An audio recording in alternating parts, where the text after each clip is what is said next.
reviews. Also, make sure you're sharing this with all your families and friends. And I know that we are having an issue with the YouTube's live as we're recording. We're going to figure that out. But you can watch the recordings afterwards on YouTube, and share those too. Comment on there if you guys want to tag family and friends on there as well. Definitely do that. And let's see, any other updates? Any other updates? Y'all, my books are for sale.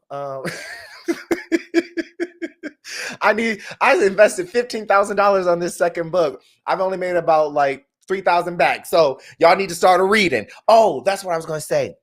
Speaking of reading, you guys can get the books for free. I'm gonna put you on a hustle, okay? Put you on some game. You can get both books for free. All you need is a library card, okay?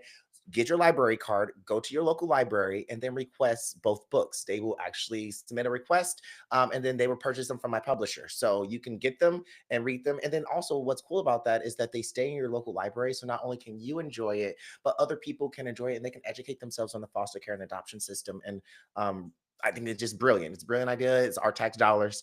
We might as well use them in a way that helps indie authors like myself. So make sure you guys do that. And without further ado, I do want to get back to the conversation with Dr. Cree. Dr. Cree had me on the break, just dying laughing. Y'all better not call me ableist. Y'all better not call me, because I've been trying to hide my laugh every time she's like, "Daddy, no legs." I said, "No legs."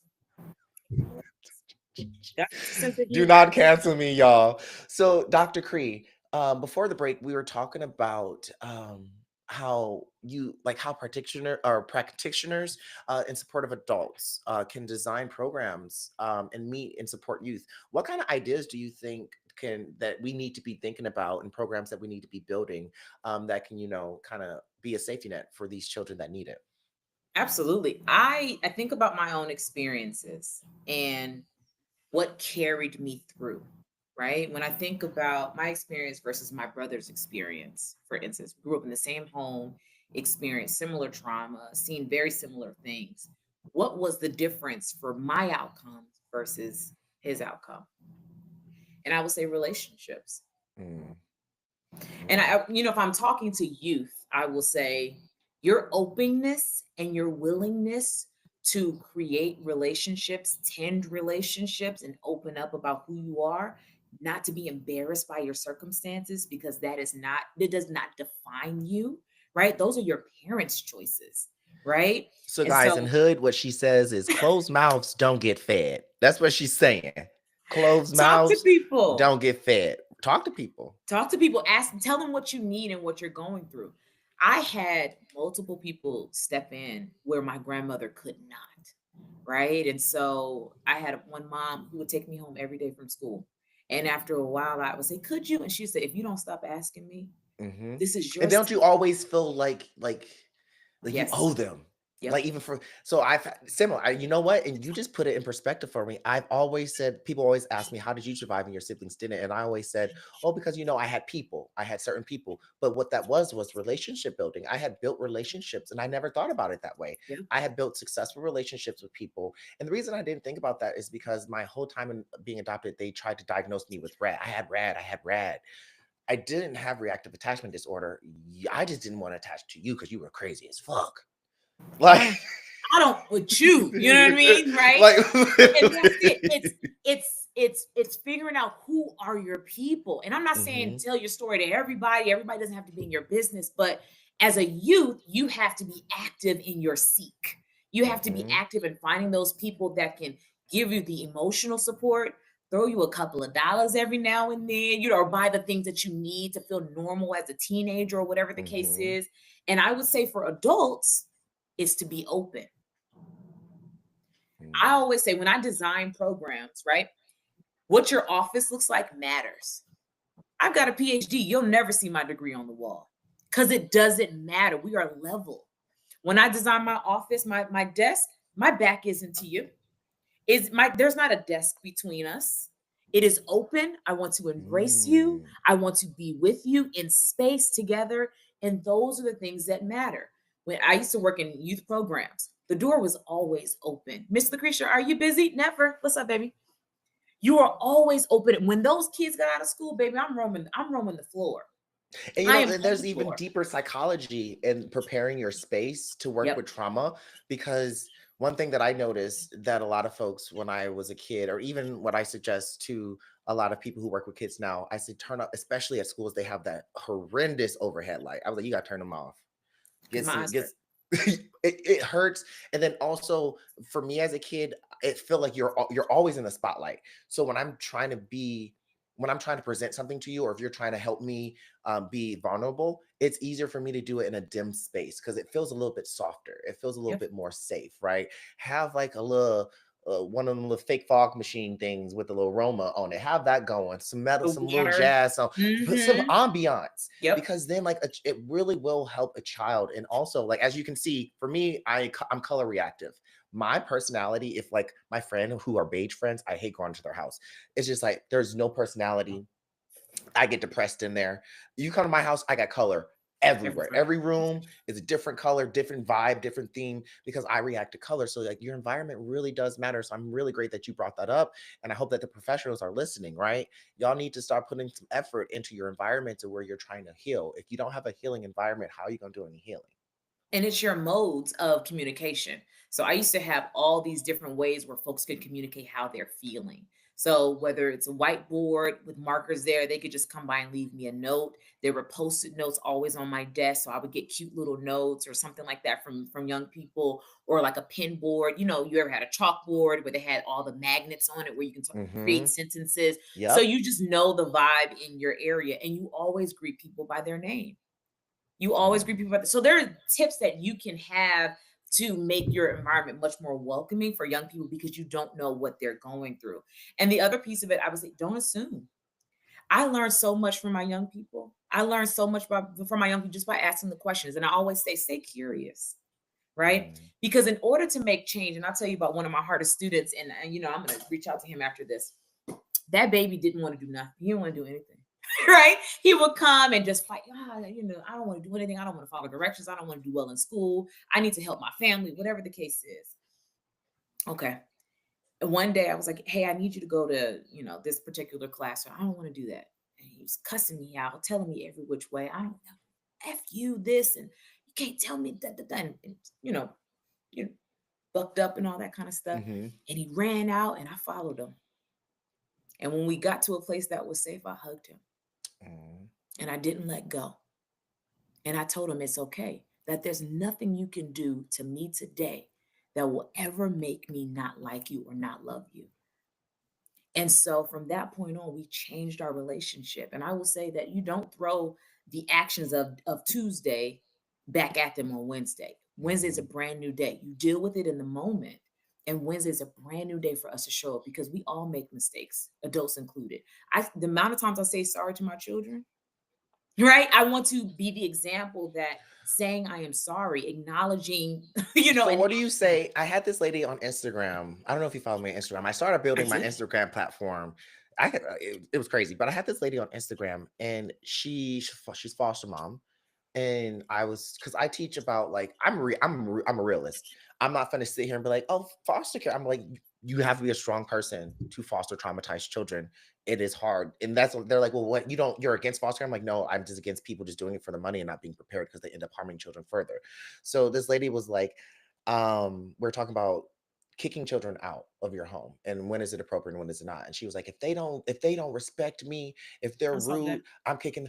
And for me, I'm just like, you're in the wrong ball game. You were playing the wrong sport if that's your expectation, because that is what's needed. These kids will disrespect you.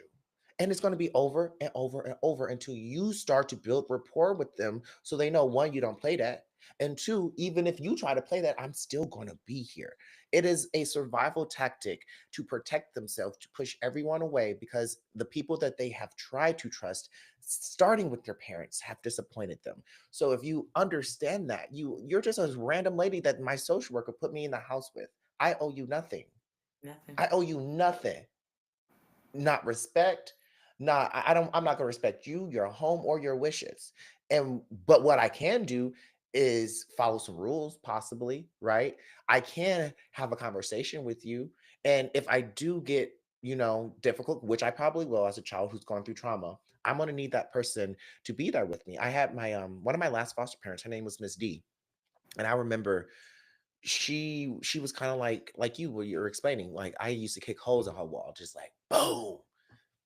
Never the lady was the nicest lady from the first time I've been in her home. I was just reacting from the other 36 homes I was in, and also my birth homes. And I was trying to push her away because I thought that she was too good. Like I was like, this is too good to be true. She's lying. Like, watch me. I'm gonna trick her up. I'm gonna trip her up. All right, let's see. You really nice.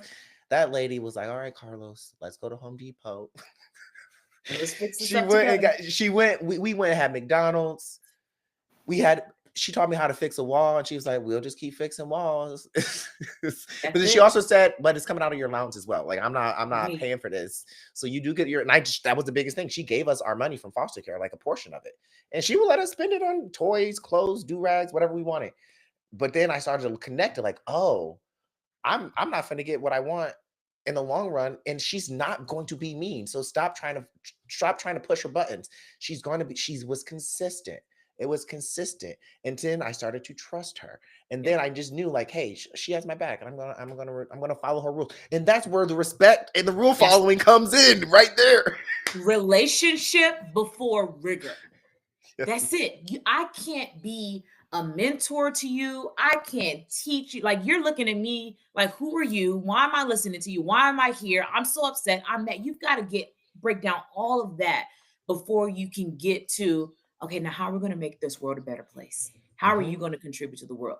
You have to say, no, I am here with you through it all, thick and mhm. thin, and I love you. You may not always like me. You may not like the decisions that I make. You may all of those things, but I'm always going to love you and respect you.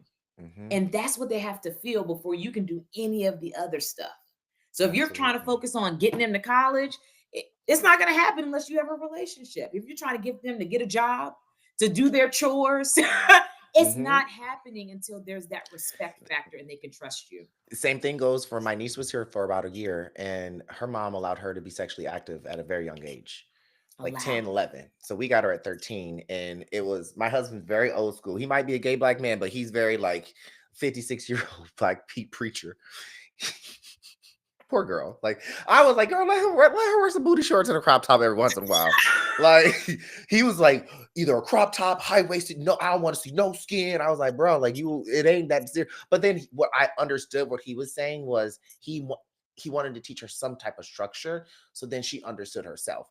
And I actually learned this because we were stopped one day. We were at the Goodwill looking for some clothes, and this lady comes and she goes, "Do you need help?" To my niece, she goes, "Do you need help?"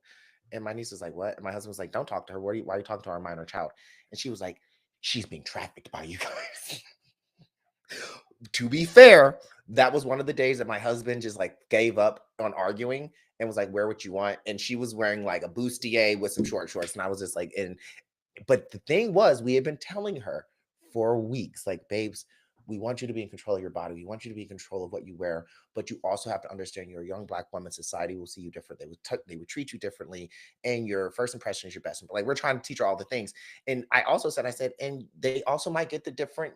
You look grown. They might get the different. We got streetwalkers out here, and y'all looking similar. Like they might get the wrong Yes. idea.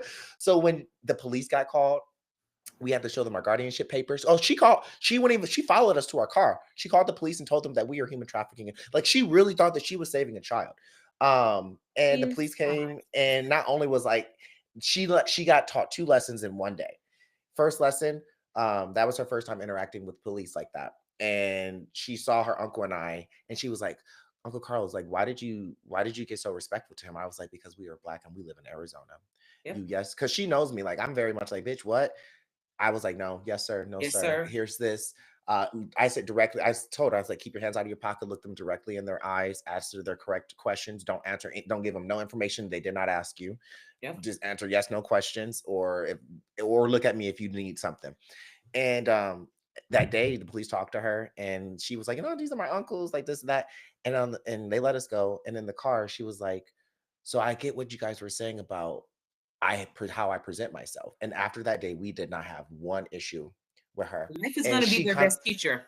and she learned, and then she respected that because I think I'm kind of grateful because it would have probably been more weeks and months of relationship building, but that one interaction literally made her trust everything that we were saying, at least about the clothes stuff, because she saw it. She saw the cause and effect and what we were trying to prevent.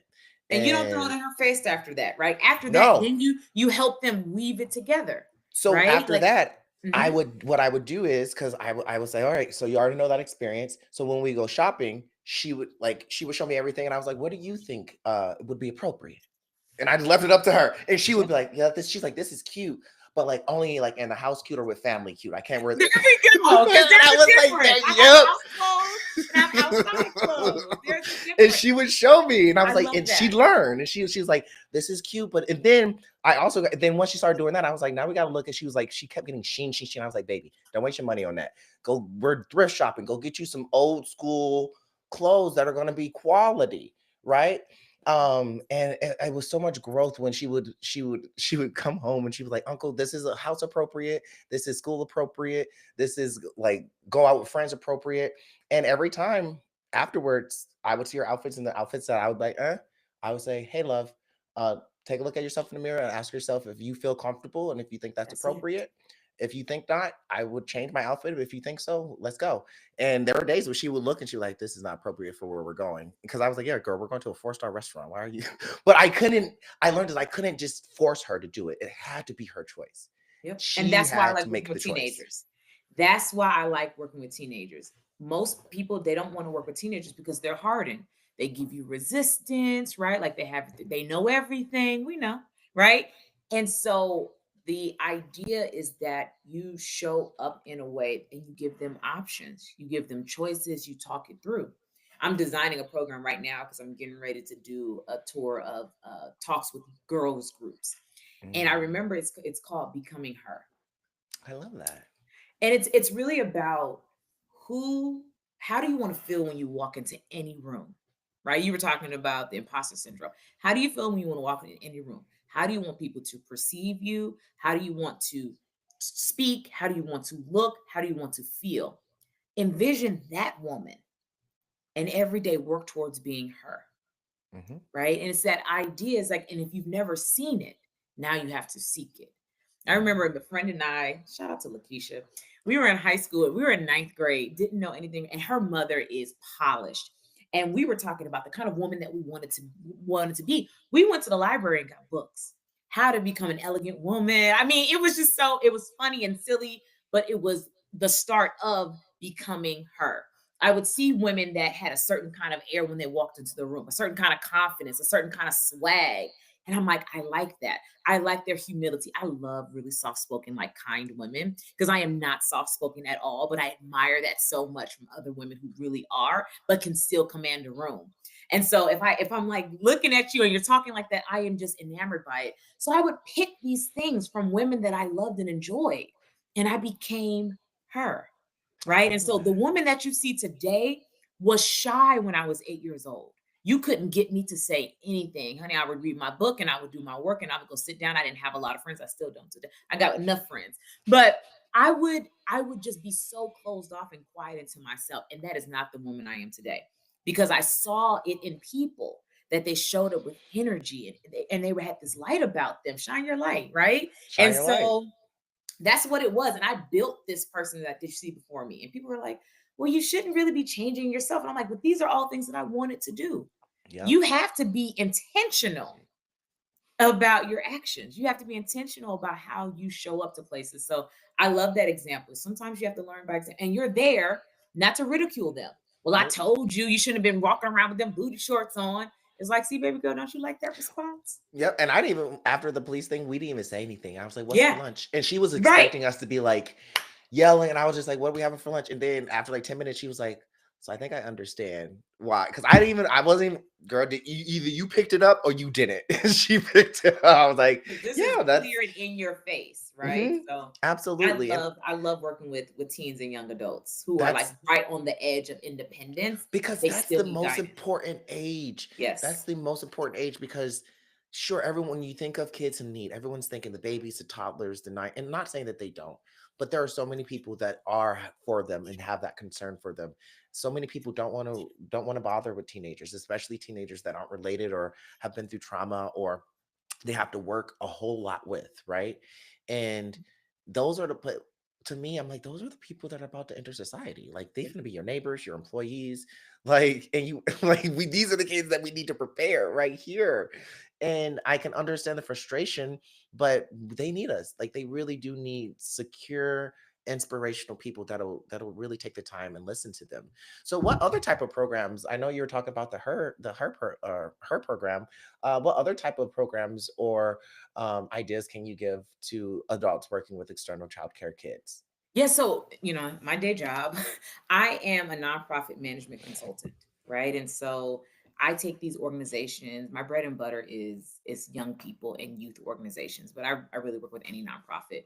But if you're a nonprofit organization that works with young people, it's a coming in to make sure that your programs are in alignment. Can you get Hmm. funding for what it is that you say you're going to do? But like the young lady on your comment in Instagram, I commented on that. And I said that I think that she was disgusting for Oh, even that was saying that that. was That was me. And so she needs training. yeah. She made that situation about that child about her. Ain't Hmm. nobody gonna disrespect me.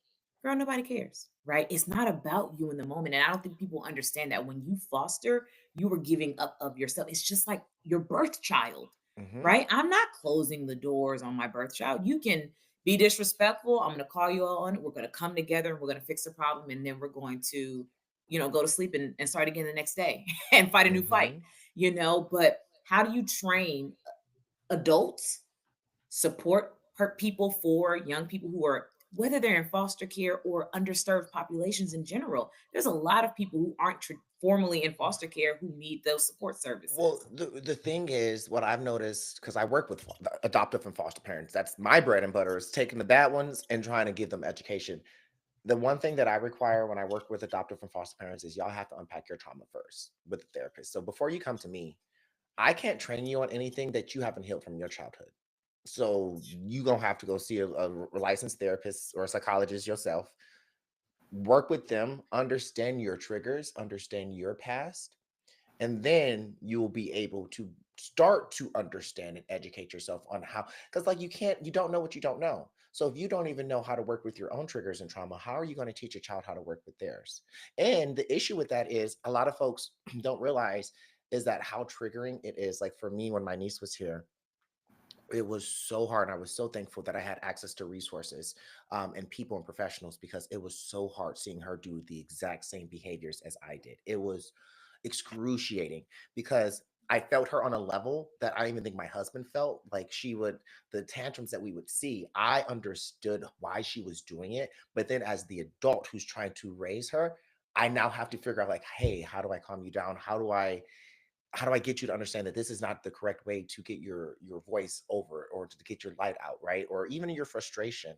But it was really, really difficult seeing that. So with foster parents, if you haven't done your own trauma healing, a child will trigger you. And I'm gonna be honest, if a child spits in your face and say F you bitch and kiss a hole in your wall, you know how much patience? Mm. Because that's the type of things that are going to happen, right? Punching holes, slashing tires, breaking your car window. These are the things that will happen. If you have been raised in a household where your mama beat the fuck out of you for even looking at her wrong, guess what you're going to do? It will be almost instinctively, boom, like you got to unpack that trauma from your own childhood, Yeah. right? Because I work with a lot of parents like, man, Carlos, I didn't even mean to hit them. I was like, I know, girl, but you But didn't how unpack do your you, trauma. and that's the thing, is I think one of the questions is, why are you doing this in the first place? Because a lot of people who want to foster, it's really about them, right? They hate it when I say that, but y'all, Yeah. there's some money But in it. and it's also a personal, well, and the people who put it all And over it's the in the internet too. church, especially if they're Right. religious, Yeah. it's either money or they're doing it for praise through community or church. That's what I've Yeah. seen. Their own selfish needs. I mean, and desires and wants, and not necessarily for what the child needs, because you have to have space to take care of that child. You've got to go to the doctor a million times, right? Like the system says you got to take them to checkups every week. Hmm. But also, I anticipate the call from the school. Hmm. Anticipate it and make sure you can't work a regular 9 to 5 or be on call when you are dealing with people who are suffering in their own bodies and in their lives. It's something that me and my husband, we benefit that we both work from home. So that was been a blessing. When my niece was here, one thing that we saw that helped, we showed up as a team the entire time. Yep. When school called multiple times a week, guess who walked up there? Both of us. Both of us. Calm, because we're going to give you the same thing that we give you at home here at school, and that's going to be support, right? And it shows consistency, right? You're going to, hey, whatever you need, I'm going to be there. I'm going to be patient. And it's about showing up. A lot of parents don't even want to get a phone call, or you get in trouble just for the phone call. No, the phone call is I'd rather have a phone call than have them say she didn't hurt somebody or somebody didn't hurt her or something didn't happen. Or Phone calls are gone. usually preventative for Right. worse behavior in the future. And Right. if you keep getting phone calls, then that just means that you have to keep doing a little bit of work and then work with the school. A lot of folks also take your ass down to the motherfucking schoolhouse, because I'm tired of parents not going down to the schoolhouse. Go down there. They have resources. Like the But school. they're intimidated themselves. Listen, because you remind me of Miss Jack. That was my niece's school counselor. She had her PhD in like Scott's child psychology, and she was so great. Her office was just like you explained. It was big, it was open, it was calm. She always had a calming demeanor, even for me. Like she put me in line. I was like, yes, Miss Jack. She's like, sit straight up. I'm like, yes, Miss Jack. And we would go like twice a week, 3 times a week, and there would be an issue. And she was always consistent. She was always asking. And then the thing is, she was like, do y'all need any resources outside the school? I have friends. She was like, we can give you public. And I'm kind of like, I don't want to get into any type of like public resources, because that means you got to be part of a system. And I'm really just trying to keep her out of that. And she's like, no, Carlos, I have girlfriends that I went to school with. My sorority sisters are, and everybody got something. They got a program, a nonprofit, an Yep. agency. She's like, I have resources that are outside of this public system. And that's the key. Y'all have resources. So go into the school and ask for resources. Ask them for help. It's okay to say, hey, there were times where I was like, Miss Jack, I don't even know what I'm doing. And she's like, Carlos, you do know what you're doing because you asked me that. She's like, people who think that they know what they're doing are the ones that actually don't know Yeah. what they're doing. Yeah. It's the parent, because I never parented before. I got a 13-year-old girl just dropped in my lap. And I was like, oh, I don't even know if I'm doing any of this right. She's like, you guys are doing None of us great. do. She's- You see those little cute boys behind me? None of us know it. Oh, look how cute they are. I don't know. I just feel like with parents though, like when y'all have them, you just get like, and that was another thing too. I was talking to Miss Jax about, I was like, is it different when you raise them and you see them like they look? Because it was so hard sometimes that she's just sitting there, fuck you, uncle, da, da, da, da. And I was like, dang, I don't even have any like good memories to pull back on. I tried to like go back when she was a toddler. You used to be such a nice toddler. But I was asking parents, do you guys pull back on those emotional memories of like, man, like I birthed you and you grew up, and as they're getting older and getting more aggressive, because kids be kids, do you pull back on there, or is it just the same? It's just like, hey, I'm gonna love you still regardless. Well, think about this. Look at our own experiences. Our own experiences meant that the drugs were more important than our parents having a relationship with us, right? No matter how little and cute and phenomenal we were as That's a good point of babies, view. there was life happening around them. And I always try to remember that I am a whole person prior to becoming a mom, right? I have interests and desires and likes and things that I'm interested in prior to being a mother is just a sliver of who I am. And I try to remember that. And so, yeah, no, I mean, the boys make mistakes, and I do all that I can. I hope that they always feel loved. I want, when I leave this world, I want them to know that nobody loved them more. Because people will say, oh, you spoiled them. And I'm like, I'm their mom. Who else in the world is going to do it? You know what I mean? But they're respectful. They work hard. Like, what are the character traits that you want to see in your children? And the same thing with your niece. And now you're just coming, behind the curve because she's already developed. And at that age, it's just a lot harder. They have opinions, they have thoughts, they have independence that you can't control. If she wanted to walk out that house, she could, right? I've only got a few more years left before they start walking out of my house, but you have to make sure that you have equipped them with good choices and decision making. And a lot of parents, and I'm no parent expert at all, but if you don't teach them how to make choices when they're 3, 4, 5, and 6, how is it supposed to turn on when they become 14, 15, 16? Something as simple as, well, do you want to take your bath before dinner or after dinner? Now that they got to think about it. If I take it before dinner, I'm going to be dirty when, you know? And And the thing, so my niece grew up having no structure, like zero. Mom didn't, she could do literally anything she wanted. When she got here, she told us, she's like, I really like having a schedule. I really like knowing what I'm going to do. And like, I'm very, because of my trauma, we know what we're going to eat all week, Monday through Friday. I already have a whole schedule of dinners. We have a whole family calendar of appointments, where we're going to be, what we're going to do, adventures, all of these things. And I was like, maybe is this too much for her? She's like, no, like, uncle, I really, really like it. But they then there were thrive. times where she liked the structure of the schedule, but she didn't like the structure of rules. She didn't like, so like but she wanted structure so bad. And I think that that's something to say, like, when they were young, when their children are younger and they don't get that structure, they don't get that guidance, then one or two things can happen. They're going to always try to seek that out. And if you don't give it to them, they're going to seek it out through their friends or through schools or through gangs or through online weird groups, right? That's why we have a lot, especially right now, the adoption to red pill pipeline is really weird. We're seeing a lot of foster and adopted youth become, like the red pill guys. They're like Mhm. like they hate women, they hate, like, there's a pipeline. And I'm just like, because they're looking for family and support, and these people are offering family and support, and you guys are not. So you have to offer family support and consistency and structure in your homes, because otherwise these kids are going to find it somewhere else. And They when they thrive. find it somewhere else, it's probably not going to be great.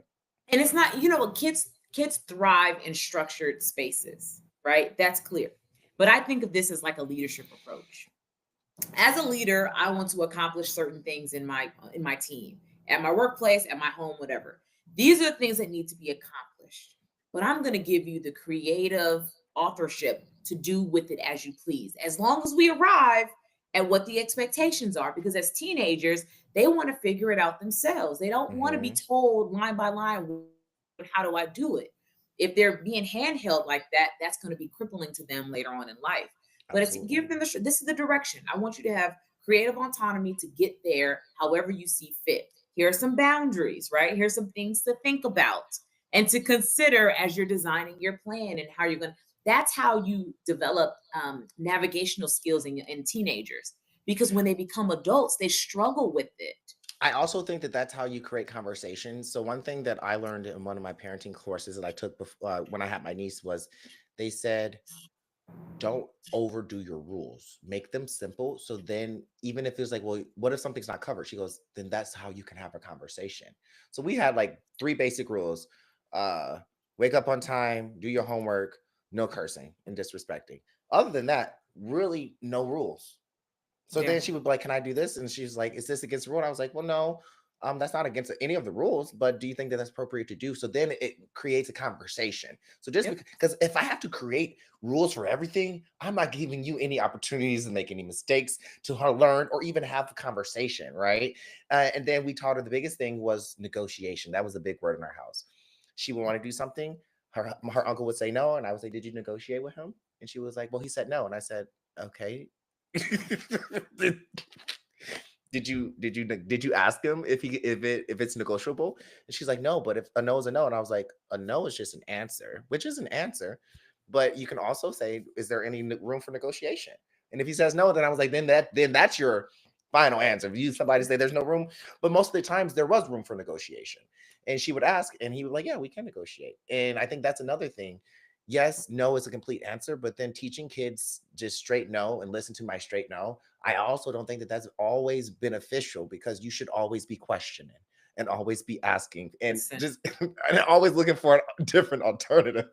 my 6-year-old will. I mean, I'm teaching. It's a lot for me to deal with, right? Because he's consistently Mm. talking and trying to figure out how to navigate in his own little world. But those are skills that are going to be valuable for him as he navigates life by himself, right? Absolutely. It's like I want people think I'm just. I tell him I'm saying, oh, we were somewhere. Well, we were at Panera Bread the other day, and he needed something, and I said, "You see that gentleman with the hat? Go ask him for whatever you need." And he goes on over there. So he's very comfortable with speaking with people. We don't do that a lot with our young people. We Mm. either do it for them because, and then especially don't be a savior, oh, I'm going to get this. this kid that's been through so much, I'm going to do everything for them. That's not doing, I mean, that's crippling them. And that And so goes we with have everything in every, life. Finances. People are crazy. They're like, "Are you crazy? Why would you open up a bank account for a 13-year-old?" She had American Express Platinum card, and I was like, "Because I'm teaching yeah, her," why not? and I want her to make a mistake on that card Yeah. because I can actually show her how this is going to work. A couple of dollars on Roblox ain't going to hurt That- nobody. Look, she put $632. You 600. got it, Carlos. I did. But she was working off that 632. I said, "Oh, you only Yes. get $50 a week on allowance, so you just ate up about 3 months of allowance. Or you can work it off." Yep. Or Those are you can natural work it- consequences, right? And they have to learn. And I She always didn't say, buy though, no more. She was like, "I'm putting myself on a Robux budget." I said, "That sounds like a good. good Yes, idea." because the children have to be able to make mistakes while they have a safety net. And a lot of times, foster youth don't have a safety Safety net. net, So no. those mistakes that they make are detrimental to their lives. And they just find themselves in a hole, unable to get out of it. And Yep. then if you also cannot be resourceful, so we've got to give our babies something. Have them be resourceful, like do not coddle, teach with love, correct with love, but you got to give them the opportunities to figure out how they navigate the world, how they see themselves in this world, and how they navigate it. So all of these things are a great conversation. And again, I'm not no parent expert. I'm going through my own stuff with my own little ones. No, but But I all of mean, it is relates. anyone a parent expert? Like, because there's no expertise in parenting. Everybody's just doing what they can and learning as they go. And That's and it. the same thing, and I would say that that would be my last thing regarding like teens is that there are definitely proven resources and tasks and things that we can do. But if you can't yourself be humble and apologize for the mistakes that you've made, there's been times I remember my baby, she came into the room late for a college prep class that I was teaching of some sort. And I was like, ooh, look at the time, I embarrassed her. And so she stormed out, and I had no idea why she had a bad day. And my comment that usually would have been taken as a very playful comment was just like over just too much for her to handle. Right. And so that became an opportunity for us to grow closer in our relationship because I had to recognize that she came full of from a full day of school. Right. And she had her own feelings, and I had to apologize for stepping and not being considerate of her feelings and how she felt in front of her peers. So if you can't apologize to a young person, to another person, and show humility and that we're in this together because I don't know everything, I need you to teach me. I need you to set your expectations and your boundaries for me as well. Then we can't build relationship before we get to the rigor. We have to be able Absolutely. to know that we're going to bounce back from whatever we go through. And you really lead and teach by example. So if you can't apologize, why would they ever? You didn't teach them the example, right? You If just you don't say I love you, hmm if you don't hug them, It's like I see parents when they make a mistake, they just get mad and they just like ignore it or act right, like it didn't happen. And I'm like, no, have a conversation. Say, hey, I messed up. I made a right, mistake. Like that was right. me. And now let's go get some ice cream, like or Hello, something. strawberry. Let's go do something. Well, Dr. Creed, thank you so much for coming on. I love your energy. I love your story. Thank you so Thank much for you. sharing your story and about your experience going through kinship care and with your family. There is a question that I like to ask everyone at the end of the show. And that question is, what's one piece of advice that you would give a child that's in a similar situation as you were? What's one piece of advice you would give them? It always goes back to um, just being confident in who you are and who you want to be. And don't use find the people to support that vision. You can't do it alone. No one in this world is successful alone. And so find your people, find your tribe, find your support, people who are going to lift you up when you feel down, people who are going to hug you when you need that support. So um there may have been like people have, the most important people in your life have wronged you, right? Whether it's your mother, your father, whomever it was. But don't give up on everybody, right? Like I know it's easier said than done, but trust that there are good people out there who care about you and want to do for you. You just have to find them. So Absolutely. Trust but verify. Okay. Don't be trusting everybody. don't Trust just but jump in. verify. You know what? Test them, right? Give them a little bit of if they say, "Oh, I'm going to bring you a bag of chips," the next day. Okay, well, did they actually bring me a bag of chips? I can't trust. You know, give them little tests before you really dive in. Go see them consistently and see how they receive you. Do they say hello? Absolutely. Do they make time for you when you walk into their office or you pick up the phone? Right? Those things And matter. I'm gonna add on to her advice, y'all, a little bit. I never do this. I'm gonna add on. Let them know your standards and boundaries when you first meet them. Absolutely. And I've learned as an adult, making friends as an adult, that works so much better than me reacting to something that you did that triggered me. I'll like when I meet friends, I'm like, hey guys, so I grew up in foster care. Like you said before, it's okay to share. I grew up in foster care and I was abandoned a lot. I don't like people who no show. Can you give me 24? If we plan anything, I need 24 to 48 hours I and love not a that. text. You need to call me. So I need to hear your voice. Otherwise, we will have an issue. I And love that. because I'm going to invest time and energy into this relationship, I'd rather know now if that's something that you can't do.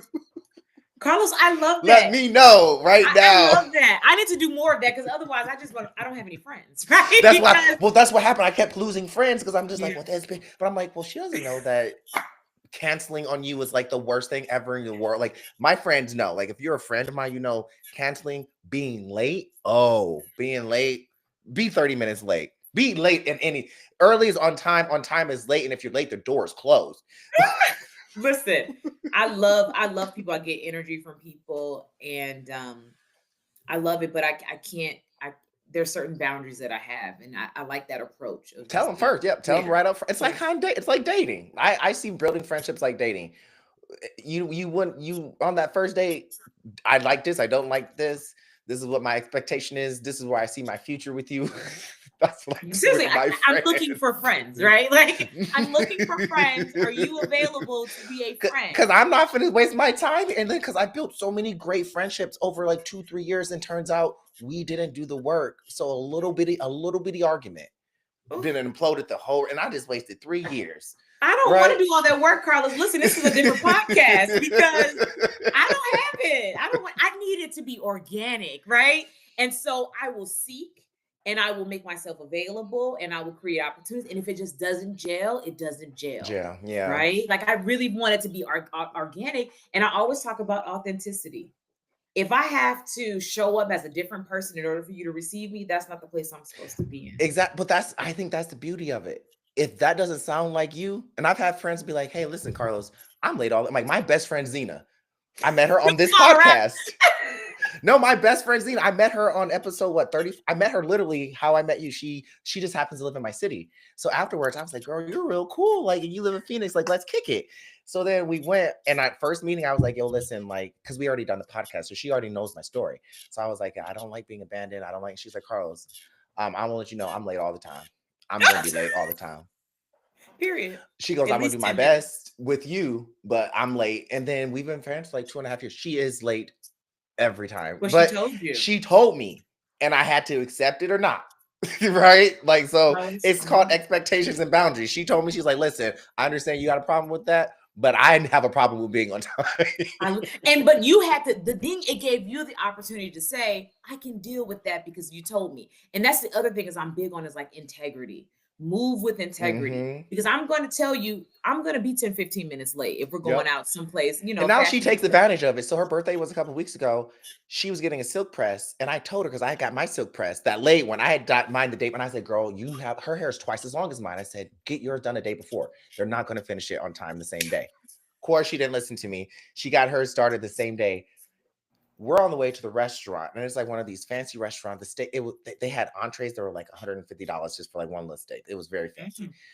They charge you if you don't show up on time. Right. So we're showing up. It was like I think reservations like 5 o'clock. I'm getting there like 4:40, 4:35, On time. 4:40.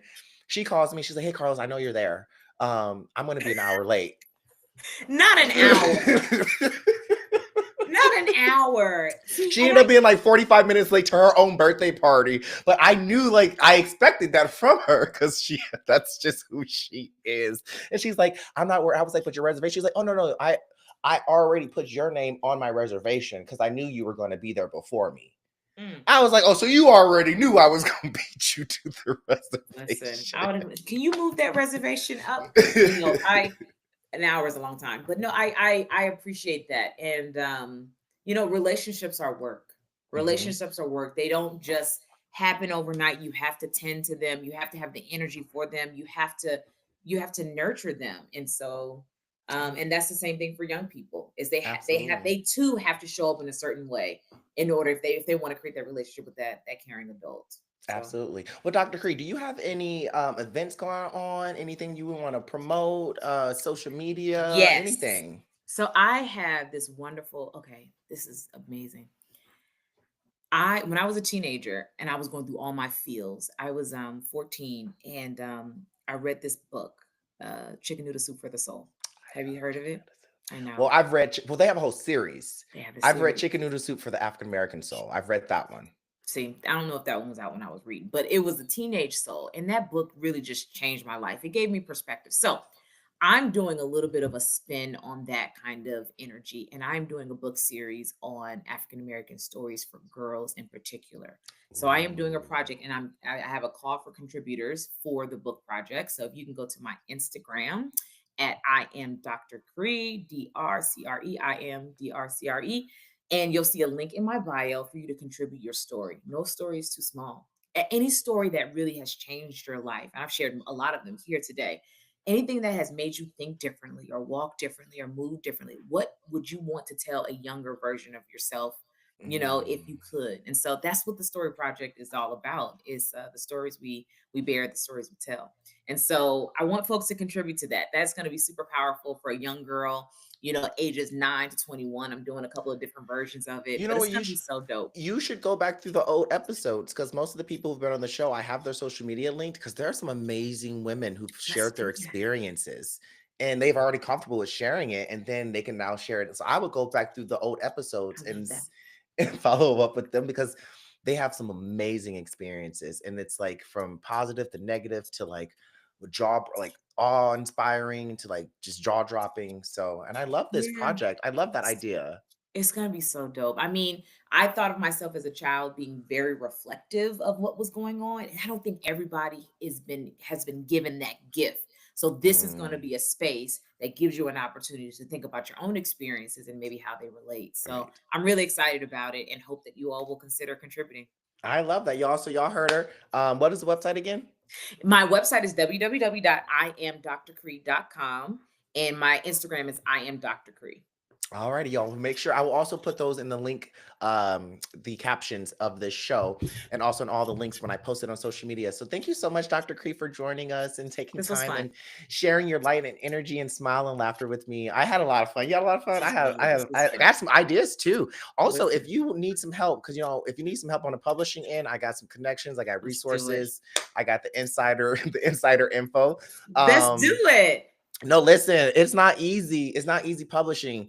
But if you go through a publisher, or if you do self-publishing, or if you do print on demand, like there's so many different options.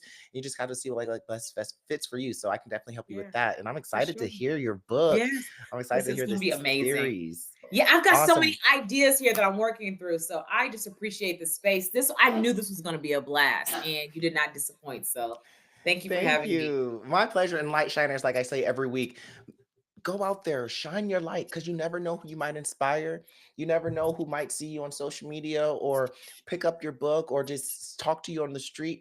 Go out there, shine your light, and you never know who you can inspire and just be a little dim light of inspiration for them. So, like I say every week, always shine your light, and I will talk to you guys next week. Awesome. That was great, Dr. Cree. I That love that. I was love so that. I love much that. fun. It says, okay, you're welcome. Okay, okay. This was so cute. You can now close the tab.